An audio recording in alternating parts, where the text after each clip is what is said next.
हाय नमस्कार मंडळी, काय चाललंय? गेल्या वर्षी आपण शेड केलं होतं दुकानचं आणि साईडचं पाणी नाही म्हणून वॉटरप्रूफ केली ती, पण ती काय सक्सेस झालं नाही हो. पुन्हा कसं ते पाणी यायलं ते साईडनं वॉटरप्रूफ आले, पुन्हा बोलवले. ते काय आणलं तुम्ही? रक्षी आणलं का?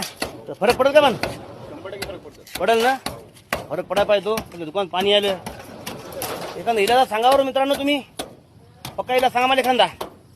ते किती केलं बा पाणी यायला साईडने. गाडी करून प्रक्रिया केली पण ते मध्ये पुन्हा तरी पाणी जायलंय.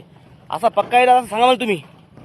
पाणी येणार नाही ते अवघड हो. माणूस किती करते काय करते, पण या पाण्यावर माणूस थांबू शकत नाही. काय करा तुम्ही सांगा आता. मग पक्का इलाज सांगा एखादा मला. पाणी हे पाणी बंद झालं पाहिजे. सांगा असं इलाज तर मला.